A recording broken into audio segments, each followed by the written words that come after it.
इस कार्यक्रम के पुण्यार्चक हैं श्री कंवर लाल जी, महावीर प्रसाद जी पाटनी, आर के ग्रुप, मदनगंज, किशनगढ़, राजस्थान।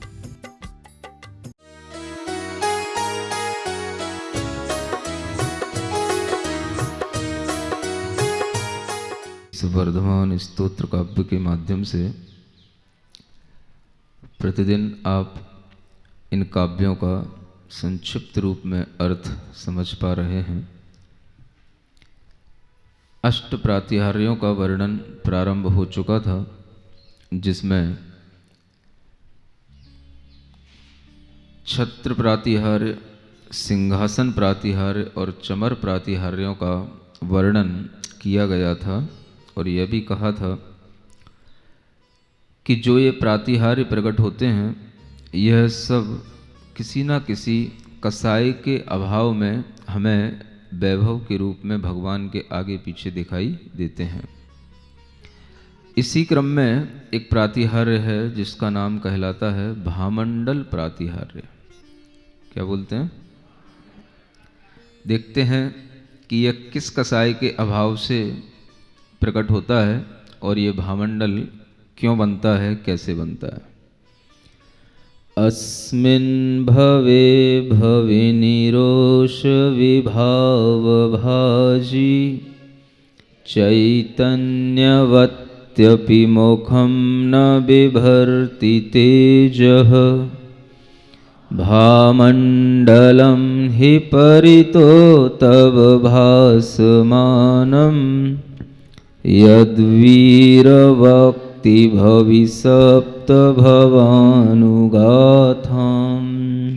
क्रोध विभाव भाव वाले जो भव्य जीव संस्कृति में है, चेतन हो करके भी उनके मुख पर तेज नहीं कुछ है।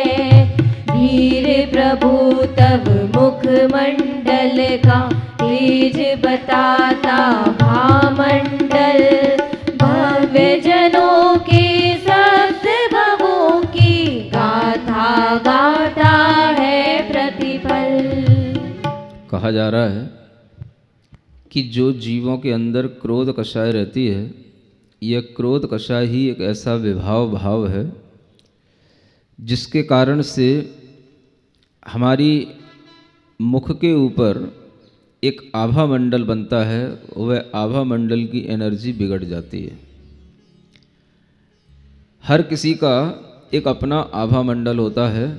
जैसे हर किसी के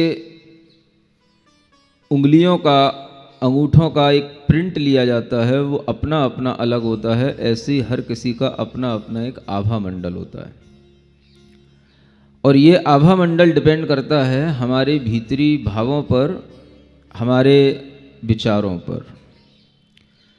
हम किस तरह के भाव अपने अंदर लिए रहते हैं, वैसा ही आभा मंडल हमारे आसपास निर्मित होता है और यह एक एनर्जी फील्ड के रूप में अनेक वैज्ञानिकों ने इसको स्वीकारा है। रूस के भी वैज्ञानिक हुए हैं जिन्होंने इस आभा मंडल को स्वीकारा और सबसे पहले इसके लिए एक जानकारी दी, जो वैज्ञानिक का नाम था क्रेलियान।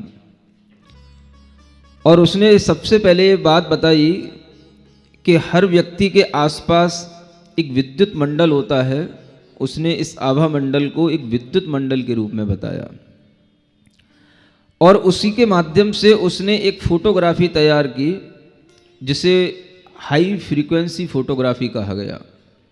अगर किसी के हाथ की वह अगर कोई प्रिंट लेता है तो उस फोटोग्राफी के माध्यम से वो ये बता सकता था कि यह व्यक्ति किस तरह के विचारों का है। यह व्यक्ति किसी की हत्या करने जा रहा है, किसी को मारने जा रहा है या किसी के ऊपर दया करने जा रहा है, यह भी उसके केवल हाथों की फोटोग्राफी से बताई जा सकती थी। ऐसा वैज्ञानिकों ने स्वीकार किया है। उसी को जब हम इस रूप में देखते हैं कि भगवान के मुख के चारों ओर एक आभा मंडल होता है, तो वह आभा मंडल भी ये बताता है कि जब व्यक्ति के अंदर के भाव पॉजिटिव होते हैं तो उसके चारों ओर एक सकारात्मक आभा मंडल बनता है और हर कोई उसके आभा मंडल में आकर के अपने आप विशुद्ध होता है, अपने कार्य बनाने के लिए अपनी उस एनर्जी को अपने अंदर ग्रहण कर लेता है। यह भाव हम जो देखते हैं कि किसी के भी आभा मंडल में पहुंचने के बाद में हमारे अंदर जो भावों में परिवर्तन आता है यह उसके उस आभा मंडल के कारण से होता है। कुछ लोग ऐसे होते हैं जिनके पास में कोई लोग बैठना चाहते हैं और कुछ लोग ऐसे होते हैं जिनके पास में कोई बैठना नहीं चाहता है। आप देखते हो घरों में भी इस तरह से आप व्यवस्थाएं देख सकते हो। अगर किसी के पास में कोई पॉजिटिव ऑरा होगा तो उसके पास में लोग बैठने की कोशिश करेंगे और अगर उसका ऑरा निगेटिव होगा तो वहां से लोग हटने की कोशिश करेंगे। यूं नहीं समझना चाहिए कि लोग हमको केवल किसी ना किसी स्वार्थ से ही चाहते हैं। अगर आपके अंदर कोई स्वार्थ नहीं भी है तो भी आप किसी दूसरे से अपना संबंध बना पाते हैं, तभी बना पाते हैं जब वो आप देखते हो कि इसके आभा मंडल में पहुंचने के बाद में हमारे अंदर एक अपने आप शांति का भाव, सुख का भाव, सकारात्मक विचार आने लग जाते हैं, तो वह उसके आभा मंडल का प्रभाव होता है। आप देखते हो तीर्थंकर भगवान कुछ करते नहीं हैं, बैठे रहते हैं शांति से। चाहे वो समोसरण में बैठे हों, चाहे वो विहार कर रहे हों, वो किसी को कुछ देते नहीं, किसी से कुछ कहते नहीं, कुछ करते नहीं, लेकिन फिर भी सब कुछ उनके पास पहुंचने से हो जाता है। कैसे हो जाता है? इसी को बोलते हैं कि जो व्यक्ति अपने अंदर हमेशा दया, करुणा, अहिंसा के, परोपकार के भावों से भरा हुआ है, जिस व्यक्ति के अंदर किसी भी जीव के लिए हानि पहुंचाने का भाव नहीं है, उसके अंदर के इन विचारों के माध्यम से उसका आभा मंडल इतना पॉजिटिव हो जाता है कि कोई भी व्यक्ति उनके पास में पहुंच जाता है तो अपने आप उसके सब समाधान हो जाते हैं। करना कुछ नहीं होता है, करना तो एक लो स्टेज का काम है। कुछ नहीं करते हुए भी सब कुछ हो जाना, ये एक हाई फ्रीक्वेंसी के साथ में होता है। इसी को ही साइंस कहता है कि हमारे सबके आसपास एक इलेक्ट्रोडायनामिक फील्ड बन जाता है, जिसके माध्यम से हम किसी के लिए कुछ ना भी करें तो भी वो व्यक्ति हमसे सब कुछ लेकर के जा सकता है, आप उसको रोक नहीं पाओगे। यह करके कहने की जरूरत नहीं होती है कि हमने आपके लिए कुछ कर दिया, हमने इसलिए आपसे कुछ कह दिया। जो कुछ होगा अपने आप होगा। वह प्रभाव उस आभा मंडल का इस तरह का रहता है कि जो व्यक्ति वहां पहुंचता है अपने आप उसके अंदर के भाव परिवर्तित होते हैं, और जब इस तरह के भाव परिवर्तित होते हैं तो कहा जाता है कि आपके दर पर आने पर हमारा भाग्य भी परिवर्तित हो जाता है। इसी को कहते हैं भाग्य का परिवर्तन। मुनि महाराज होते हैं, साधु होते हैं, तपस्वी होते हैं, ये कोई रेवड़ी बांटते नहीं फिरते, समझ में आ रहा है? ये सिर्फ अपनी प्रेजेंस से ही सब कुछ देने की क्षमता रखते हैं।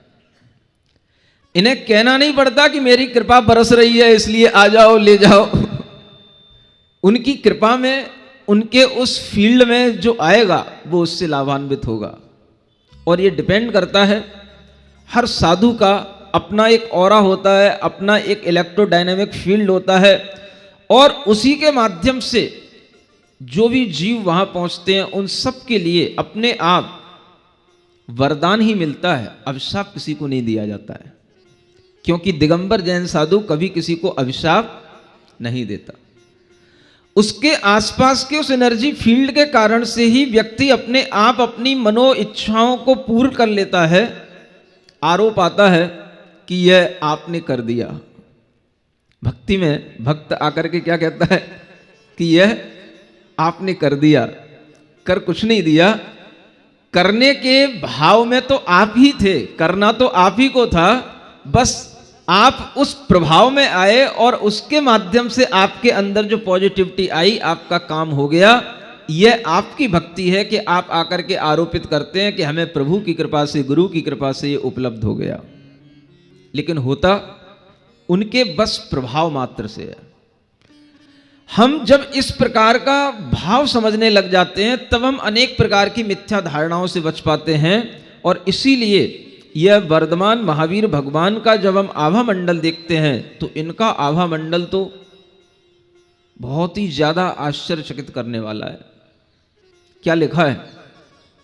हर तीर्थंकर के आभा मंडल में आप जाओगे तो आपका उतना ही फोटो नहीं दिखेगा जितने आप हो, आगे का पीछे का जन्म जन्मांतर भी उसमें परिलक्षित हो जाएंगे, 7 भव दिखने लग जाते हैं। इतना वह निर्मल आभा मंडल होता है।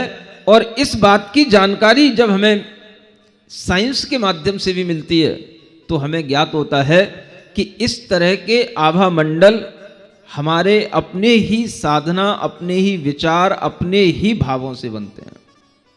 जैसे जैसे हमारे विचार शुद्ध होते चले जाएंगे, हमारा मन चित्त हमारे ही आत्मा के माध्यम से अपना शुद्धिकरण करता रहेगा, उसी तरह की शुद्धि की वर्गणाएं चारों ओर फैलेंगी और उसी के माध्यम से अपने आप जीवों के लिए हित होता चला जाता है। इसलिए दिगंबर साधु कभी जीवों का हित करने के लिए अलग अलग कोई लाइन नहीं लगाता है। सुन रहे हो कि नहीं सुन रहे हो? उसे कभी लाइन नहीं लगानी पड़ती है। कोई कृपा बरसाने के लिए अलग से कोई दिन कोई सेलेक्ट नहीं करना पड़ता है। वह कार्य जो एक अप्रतिहत रूप से अपने आप चलता रहता है वह ही हमारे लिए काम करने वाला होता है। और उसी के माध्यम से हमें भक्ति का भाव भी बना रहता है, हम वीतरागता का महत्व भी समझ पाते हैं, हम साधना का महत्व भी समझ पाते हैं और हम धीरे धीरे साधना के उस महत्व को समझते हुए साधक भी बन पाते हैं। यही भाव यहां बताने के लिए आपसे कहा जा रहा है कि भगवान का जो आभा मंडल है वह आभा मंडल बहुत ही विशुद्ध है। और उस विशुद्ध आभा मंडल में अगर हमें 7 भव दिखाई दे रहे हैं तो इसमें कोई आश्चर्य की बात नहीं है।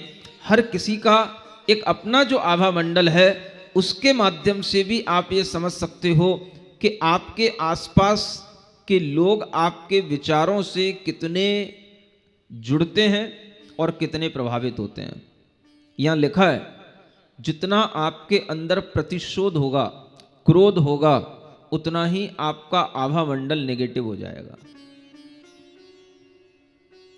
चेहरे पर एक ज्ञान केंद्र होता है यहां, जिसे हम क्या बोलते हैं, दोनों भ्रुकुटियों के बीच में ज्ञान केंद्र। इस ज्ञान केंद्र के आसपास ही आपका प्रभाव निर्भर करता है। और यहां पर जब आपके पॉजिटिव विचारों के माध्यम से इस आभा मंडल में सकारात्मकता आती है तो आपके सोचे हुए कार्य बनते चले जाते हैं। आप जिसके भी प्रभाव क्षेत्र में जाएंगे उसका प्रभाव आपके ऊपर पड़ रहा है या आपका प्रभाव आप उसके ऊपर पड़ रहा है, यह इस बात पर डिपेंड करेगा कि किसका एनर्जी फील्ड कितना ज्यादा पावरफुल है। और यही बात जब बढ़ती चली जाती है तो वह हमें तीर्थंकरों के आभा मंडल के रूप में, भामंडल प्रातिहार के रूप में दिखाई पड़ती है। ऐसे इस भामंडल प्रातिहार्य के माध्यम से आपको भीतर ही भीतर ये समझ लेना है, अगर आप गुस्सा ज्यादा करते हैं, प्रतिशोध की भावना आपके अंदर ज्यादा रहती है, बदला लेने की भावना आपके अंदर ज्यादा रहती है, तो आपका वह आभा मंडल धीरे धीरे निगेटिव होते होते वो आपके लिए नुकसान पहुंचाता चला जाएगा। चाहे वो बच्चे हों चाहे बड़े हों। जो बच्चे भी हैं, पढ़ने लिखने वाले भी हैं, कई बच्चे भी कहते हैं कि हमें गुस्सा बहुत आता है। आपको गुस्सा आता है इसे आप कोई बहुत शाबाशी वाली चीज ना समझें। अगर गुस्सा आने के साथ साथ आपके अंदर हमेशा एक चिड़चिड़ापन बना रहता है और आप हमेशा छोटी छोटी बातों से इरिटेट होते हैं तो इसका मतलब है कि यह आपका आभा मंडल दूसरों के सामने आपको नकारात्मक बनाता चला जाएगा और आपकी समस्याएं बढ़ती चली जाएंगी। दूसरे जितना आपसे दूर हटेंगे आपकी समस्याएं बढ़ेंगी। इसलिए प्रत्येक बच्चे को, प्रत्येक व्यक्ति को जो अपनी ग्रोथ कर रहा है, उसे अपने भीतर से पॉजिटिविटी लाने के लिए अपने ऊपर एक कंट्रोल करने का भाव जरूर करना चाहिए कि हमें अपना आभा मंडल पॉजिटिव बनाना है, तो हमें गुस्सा नहीं करना है।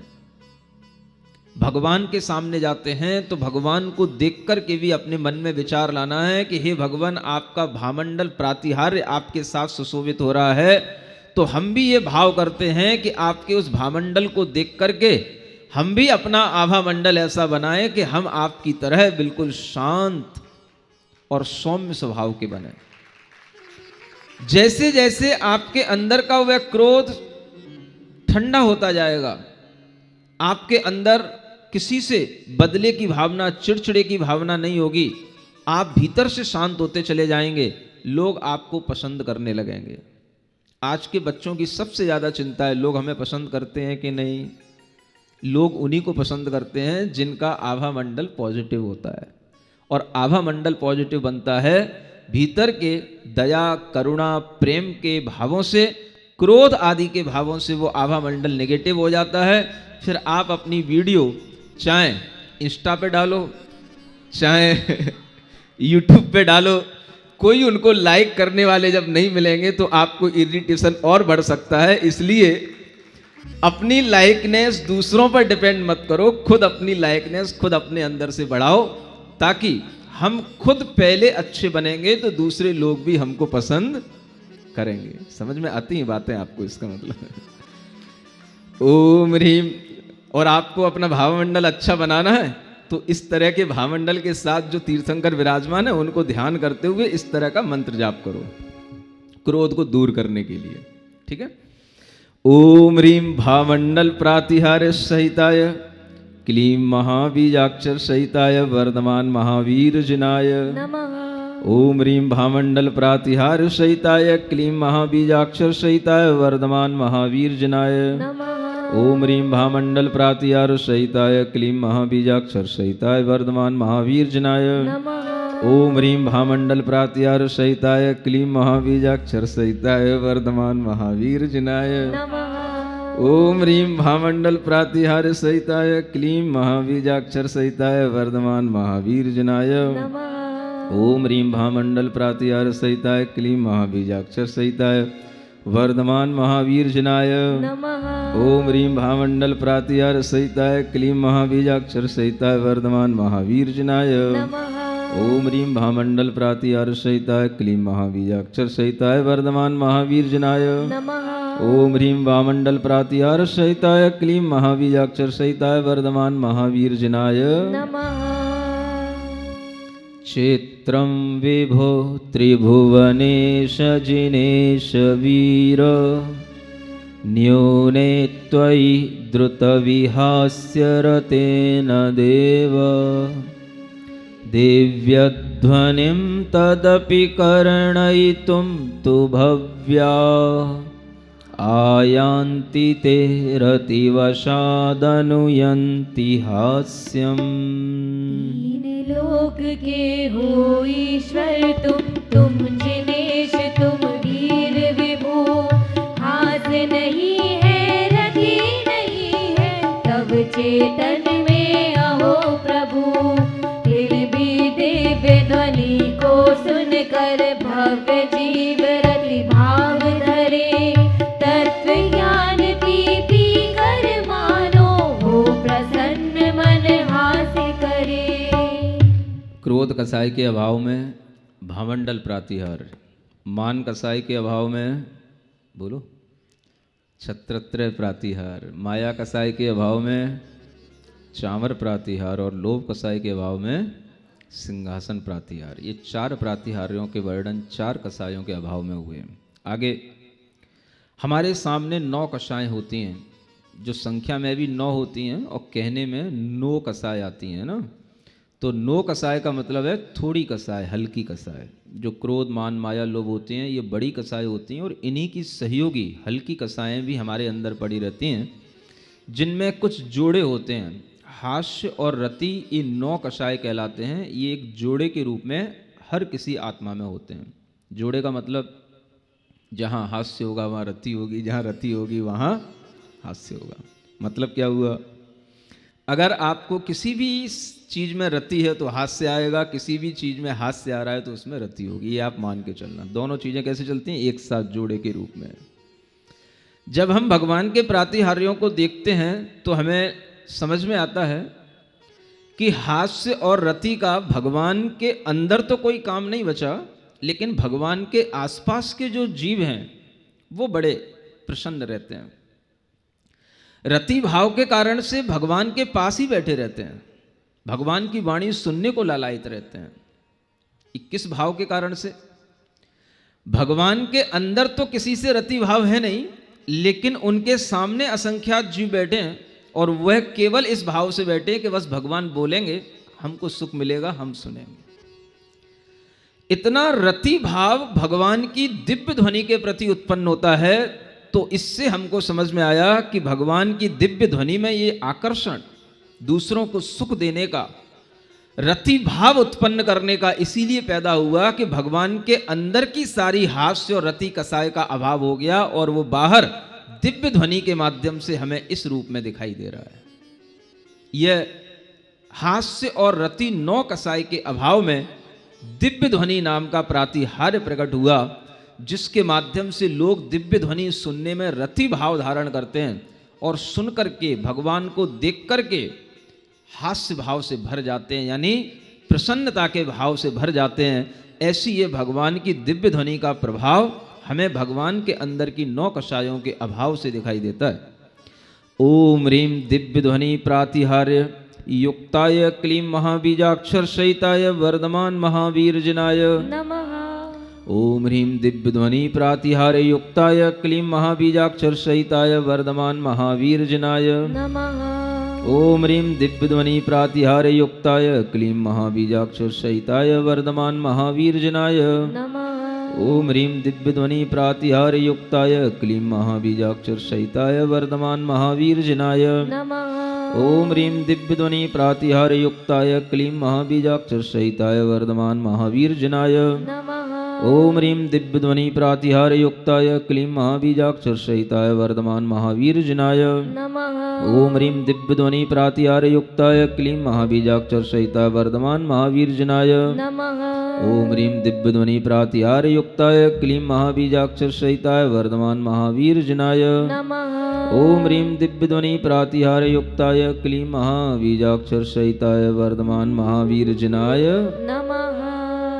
सामीप्यतोऽप्यरतिशोकमतिं विहाय वैडूर्यपत्रहरिताभमणिप्रशाखः सम्प्राप्य नाम लभते विटपोऽप्यशोकः शोभां नरोऽपि यदि किं तव भक्तितोतः। नानाविध वैडूर्यमणि की हरित मणि शाखाएं तब समीपता से ही तज दी अरति शोक की बाधाएं। मानो इसीलिए उस तरु का नाम अशोक कहा जाता।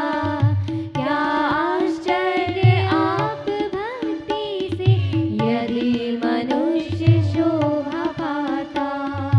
यदि मनुष्य शोभा पाता। जब हम कुछ पढ़ते हैं तो हमारी लैंग्वेज में कई बार आदत में होता है कि हम छोटी ई की मात्रा को भी बड़ा बोलते हैं, है ना। अगर हमने उस मात्रा को बड़ा बोला तो छंद की लय बिगड़ जाती है। यदि ही बोलना है, अगर यदि बोल दिया तो वो लय बिगड़ जाती है। तो ये भी हम एक हिंदी की विशेषता समझें कि जिसमें जैसा लिखा जाता है हम उसको वैसा ही पढ़ते हैं। एक अच्छी हिंदी पढ़ने का ये भी एक ज्ञान सभी के पास में रहता है। ये इंग्लिश नहीं है कि बहुत कुछ इसमें साइलेंट रह जाता है। ये हिंदी है, अगर छोटी ई की मात्रा है तो छोटी ई की ही पढ़ी जाएगी, बड़ी ई की है तो बड़ी ई की पढ़ी जाएगी, है ना। वो ऐसा नहीं होता है कि जैसे हमने कहा कि नॉलेज तो उसकी स्पेलिंग क्या है, तो वो कनोलॉजिस्ट कोई नहीं पढ़ता है तो आप कहोगे के कहाँ चली गई, तो वो साइलेंट हो गई। अब जब ये इंग्लिश के सामने समस्या आई तो हमने ये भी सुना है कि अब जो नई इंग्लिश आ रही है, ब्रिटेन की इंग्लिश, तो उसके माध्यम से इस तरह के साइलेंट शब्दों को भी उससे हटाया जा रहा है स्पेलिंग से। तो ये भी एक प्रोसेस चल रहा है। तो ये सुधार का प्रोसेस वहाँ संभव होता है जहाँ पर ओरिजिनलिटी नहीं होती है। जहाँ पर ओरिजिनलिटी होती है वहाँ किसी चीज़ को सुधारना नहीं पड़ता है, वो एटर्नल होती है, वो हमेशा एक जैसी बनी रहती है। इसलिए प्राकृत, संस्कृत, हिंदी, ये सभी लैंग्वेज ओरिजिनल हैं। इस ओरिजिनलिटी को ध्यान में हम रखें और ये भी ध्यान में रखें कि हमारे सामने जो ज्ञान दिया जा रहा है ये ज्ञान भी ओरिजिनल है, हमेशा एक जैसा बना रहता है। तीर्थंकर होंगे तो उनके प्रातिहार्य होंगे, ये अवश्य है, ये निश्चित हो जाता है। ये किसी के द्वारा बनाया हुआ नहीं होता है, ये सहज में होने वाली प्रक्रियाएं होती हैं। और इसी के माध्यम से हमें जब भगवान तीर्थंकरों की स्तुति करने का भाव आता है तो हम उनके पास में पहुंच करके देखते हैं कि क्या क्या है। ये आदत हर किसी की होती है। कोई भी व्यक्ति आपके सामने पहुंच करके ये भी देखता है कि आपके आसपास क्या क्या है। कभी आपको कुछ नजर आता है तो आपको लगता है कि हाँ इनके पास कुछ है, तब इनके आसपास बहुत कुछ दिखाई दे रहा है। लेकिन अगर आपको देखने की दृष्टि हो तो आपको यह भी समझ में आएगा कि बाहर की वस्तुओं से कोई भीतरी शक्ति का अनुमान नहीं होता, भीतरी वैभव का अनुमान नहीं होता। आप किन्हीं मुनि महाराज के पास जाओगे, उनके आसपास कुछ दिखाई नहीं देगा। रिद्धिधारी मुनि महाराज होते हैं, वनों में, जंगलों में भी अगर एकांत में बैठे होंगे उनके पास कुछ भी दिखाई नहीं देगा, लेकिन उनके पास में बड़ी बड़ी शक्तियां होती हैं। ये देखने से, बाहरी वैभव को देखने से हमें भीतरी वैभव का पता चलता हो ऐसा नहीं है। लेकिन इतना जरूर है कि अगर हम इस बाहरी वैभव को देख करके भीतर तक अपनी दृष्टि ले जा पाते हैं और ये समझ पाते हैं कि ये इनके भीतर भी कुछ है, तभी ये उस बाहरी वैभव से आकर्षित नहीं हो रहे हैं, तो ये हमारी दृष्टि की समीचीनता होती है। इसी तरह से भगवान के आसपास ये प्रातिहार्य होने से वो भगवान बड़े हो जाते हैं ऐसा नहीं समझना। ये आपके लिए है। जो ज्ञानी पुरुष होते हैं वो भगवान को वैभव के साथ देखते हुए भी ये नहीं देखते कि भगवान इन प्रातिहार्यों के कारण से बहुत बड़े हैं या भगवान के अंदर भगवत्ता इन प्रातिहार्यों के कारण से आई है। नहीं, प्रातिहार्य तो बाद में, भीतर पहले कुछ घटित हुआ है। इसलिए यहां पर हर स्तुति के साथ में, हर काव्य के साथ में ये कहने की कोशिश की गई कि भीतर भगवान के अंदर की कसायों का अभाव हुआ, तब हमें बाहर कुछ दिखाई दे रहा है। इसलिए हमारी दृष्टि बाहर से भीतर भी जा रही है और हम भीतर से बाहर भी आ रहे हैं। बाहर प्रातिहार्य को देख करके भीतर क्या सोचना। एक और अशोक वृक्ष नाम का प्रातिहार्य, जहां तीर्थंकर पुरुष विराजमान होते हैं, वहीं उनके पीछे एक बहुत बड़ा वृक्ष होता है और वह वृक्ष हमेशा उस अशोक वृक्ष के नाम से ही कहा जाएगा। उस अशोक वृक्ष की जो शाखाएं हैं, उसकी जो पत्तियां हैं, उसके जो रंग हैं, वो भी इतने खिले हुए रहते हैं कि उसे देख करके लगता है कि जब भगवान के पास में यह वृक्ष अचेतन होकर के भी इतना खिला हुआ, इतना चेतन रूप में दिखाई दे रहा है, तो मनुष्य तो बहुत बड़ा चैतन्य आत्मा है। ये भगवान के पास में पहुंच करके शोक अरति से सहित कैसे हो सकता है, इसका शोक भी दूर हो जाता है केवल वह भगवान को अशोक वृक्ष के साथ में देखता है तो। और इसी कारण से उस अशोक वृक्ष का नाम भी सार्थक रूप से अशोक प्रातिहार्य के रूप में कहा जाता है। जैसे हास्य और रति ये कषाय हैं, ये थोड़ी पॉजिटिव हैं, लेकिन अरति और शोक ये भी एक जोड़ा है, ये नेगेटिव है। शोक उसी से होगा जहां पर हमारी रति भाव में कमी आई होगी, हमसे अरति पैदा हो गई होगी हमारे अंदर, तो वहां पर अरति भी पैदा होगी और वहीं पर शोक भी पैदा होगा। जैसे आपके लिए किसी का वियोग हो गया और किसी का वियोग हो गया, तो अब आपके अंदर उसके प्रति रति नहीं बची। अब क्या आ गया? अब आपके अंदर वो रति जो भाव था वो बदल गया, क्योंकि अब रति भाव को अपने अंदर महसूस करने का जो निमित्त था वो चला गया, और इसी डर के कारण से आपके अंदर वो रति अरति में बदल गई। जब अरति उत्पन्न हुई तो आपको शोक भी उत्पन्न हो जाएगा। और ये दोनों कसाएं भी तभी तक रहती हैं जब तक हम अपने भावों को परिवर्तित नहीं कर पाते हैं। आप देखें, भगवान के समो शरण में पशु पक्षी तो होते ही हैं पंचेंद्रीय जीव होने के कारण से, लेकिन भगवान के आसपास वृक्ष आदि ये भी जो फल फूल इत्यादि के रूप में होते हैं, एक पुष्प वृष्टि नाम का प्रातिहार्य आएगा, ये सब भी अगर भगवान के आसपास हैं तो इससे आप समझना कि भगवान के उस देह के प्रभाव से, उनकी उस अरिहंत और केवल्य दशा के प्रभाव से पूरी की पूरी प्रकृति में रूपांतरण हो जाता है और सारी प्रकृति आनंदमय हो जाती है। यह एक रूपक के रूप में आपको समझाया जाता है कि अशोक वृक्ष नाम का प्रातिहार्य है, लेकिन जितने भी वृक्ष फल फूल पुष्प आदि हैं वो सभी प्रफुल्लित हो जाते हैं। यह एकेंद्रीय आदि जीवों पर भी भगवान के उस साधना का, उस तेज का प्रभाव पड़ता है, और इसी कारण से वह भगवान 6 काय के जीवों के लिए आनंद पहुंचाने वाले होते हैं, ऐसा कहा जाता है। अशोक वृक्ष नाम का यह प्रातिहार्य अरति और शोक कसाय भगवान के अंदर से चली गई, और उसी के फलस्वरूप क्या हुआ कि जो अशोक नाम का वृक्ष है वह हमें सामने दिखाई देता है, और जो अशोक वृक्ष है वो ये मान लो ये कह रहा है, वो खुद कह रहा है कि जब हम वृक्ष होकर के, शोक रहित होकर के, सचेतन होकर के शोभा को प्राप्त हो सकते हैं, तो हे मनुष्य तू भगवान की भक्ति करके शोक सहित कैसे रह सकता है? तू भी अशोक बन जा, तू भी अरति और शोक से रहित होकर के अपने अंदर उस भगवान की भक्ति के भाव को देख, और उसी के माध्यम से तेरी शोभा बनेगी। तो भगवान की भक्ति करने वाले जीवों को कभी भी शोक नहीं रहता है। सुन रहे हो? इस शोक से ही शॉक्ड शब्द बनता है। समझ आ रहा है ना? हाँ, जब आपके लिए कोई घटना जो कोई अचानक से घटित हो जाती है और एकदम से शॉक्ड हो गए, क्या हो गया? शोक हो गया। समझ आ रहा है? ये अंग्रेजी की फजीयत ही है ना?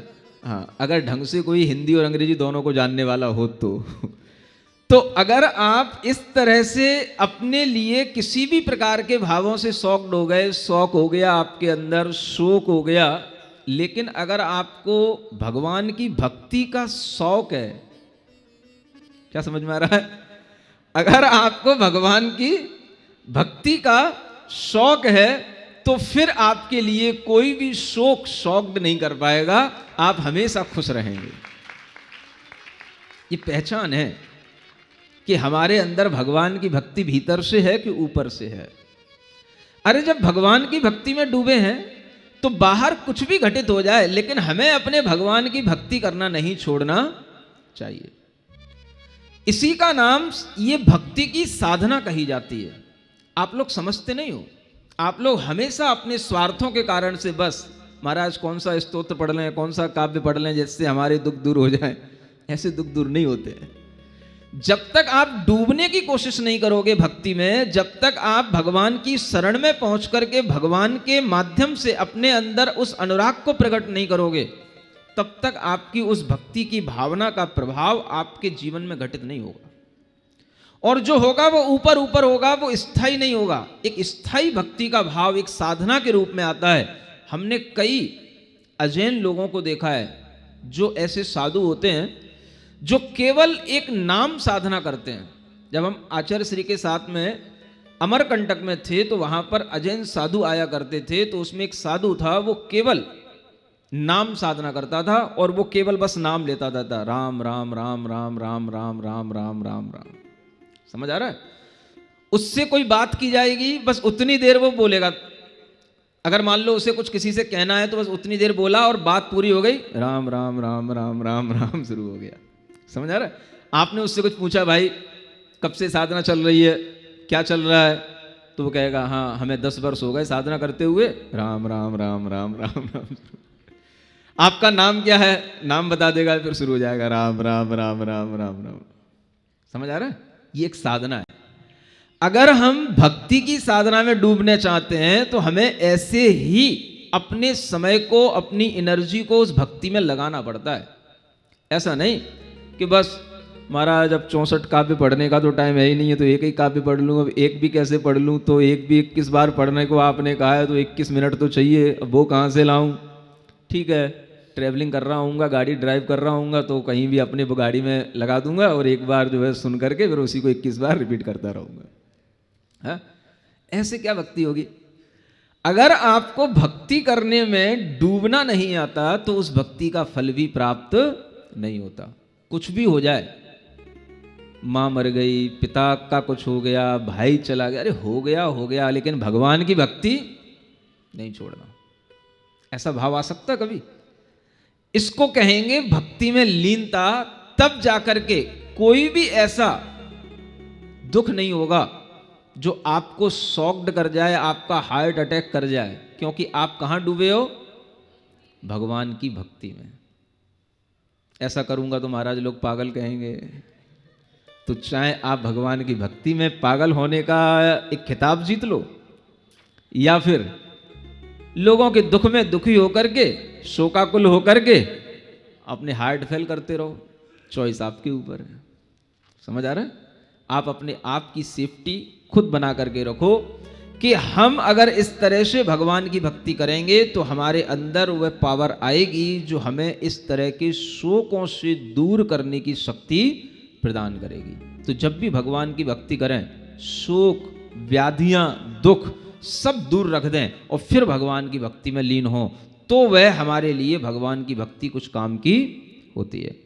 ओम ह्रीम अशोक वृक्ष प्रातिहार सहिताय क्लीं महाबीजाक्षर सहिताय वर्धमान महावीर जनाय नमः। ओम ह्रीम अशोक वृक्ष प्रातिहार सहिताय क्लीं महाबीजाक्षर सहिताय वर्धमान महावीर जनाय नमः। ओम ह्रीम अशोक वृक्ष प्रातिहार सहिताय क्लीं महाबीजाक्षर सहिताय वर्धमान महावीर जनाय नमः। ओम ह्रीम अशोक वृक्ष प्रातिहार सहिताय क्लीं महाबीजाक्षर सहिताय वर्धमान महावीर जनाय नमः। ओम ह्रीम अशोक वृक्ष प्रातिहार सहिताय क्लीं महाबीजाक्षर सहिताय वर्धमान महावीर जनाय नमः। ओम ह्रीम अशोक वृक्ष प्रातिहार सहिताय क्लीं महाबीजाक्षर सहिताय वर्धमान महावीर जनाय नमः। ओम ह्रीम अशोक वृक्ष प्रातिहार सहिताय क्लीं महाबीजाक्षर सहिताय वर्धमान महावीर जनाय नमः। ओम ह्रीम अशोक वृक्ष प्रातिहार सहिताय क्लीं महाबीजाक्षर सहिताय वर्धमान महावीर जनाय नमः। ओम ह्रीम अशोक वृक्ष प्रातिहार सहिताय क्लीं महाबीजाक्षर सहिताय वर्धमान महावीर जनाय नमः।